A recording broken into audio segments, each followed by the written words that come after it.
Bayangkan hidup di sebuah lingkungan di mana karyamu dicuri, hasil karyamu diklaim oleh orang lain, dan keluargamu menjadi korban juga.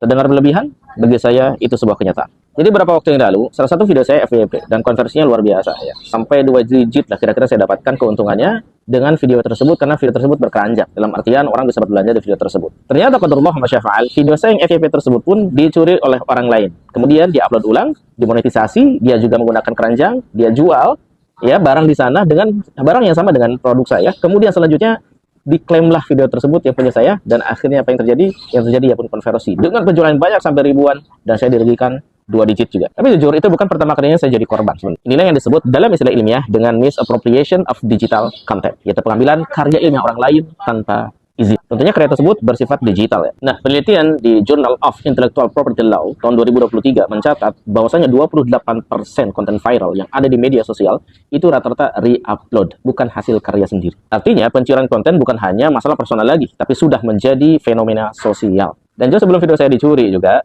ada artikel ilmiah saya di tingkat pasca sarjana yang dicuri oleh mahasiswa yang lain untuk tugasnya. Bayangkan, hal-hal yang sifatnya akademik seperti itu, yang harusnya diperhatikan masalah integritas seperti itu, disikat juga, diambil, diklaim milik dia untuk tugasnya.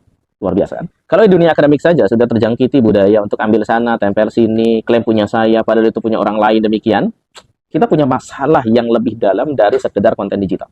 Bahkan pada level yang paling personal, yaitu istri saya sendiri, merasakan yang namanya dicuri kontennya, teman-teman sekalian.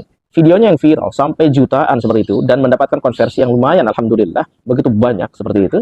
Dan itu sampai 2 digitan, ya, demikian. Bahkan mungkin omset bisa sampai 3 digit. Demikian. Nah, teman-teman sekalian, kemudian videonya dicuri oleh salah seorang dan dijadikan uploadan yang baru di akun dia di platform yang lain. Dan FYP juga. Tahu berapa konversinya? Ribuan piece terjual melalui video tersebut. Bayangkan, betapa besar kerugian yang didapatkan oleh istri saya. Ini bukan sekedar tindakan individu, tapi ini sebuah pola gitu. Nah, kalau 3 kasus berbeda ini punya benang merah yang sama, maka kita harus jujur. Ya, bahwasanya ada masalah mentalitas di sebagian masyarakat kita. Mentalitas yang merasa berhak untuk mengambil sesuatu yang bukan miliknya, mentalitas yang menganggap kreativitas orang lain itu bisa dicuri, ilmu bisa dijiplak, dan hak orang lain itu tidak perlu dihormati. Nah, disinilah berarti krisis moral dan intelektual itu muncul. Secara etis ini pelanggaran moral rights, secara hukum ini pelanggaran intellectual property rights, dan secara budaya ini masalah besar. Itu apa? Yang penting viral, untung banyak, urusan etika belakangan. Kalau umat dan bangsa ini ingin maju, maka mulailah dari hal yang sederhana. Mulailah untuk menghargai hak milik orang lain. Mulailah untuk menghargai ilmu orang lain, karya orang lain, keluarga orang lain, seperti itu.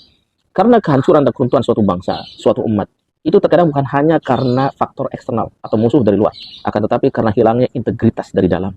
Wassalamualaikum warahmatullahi wabarakatuh.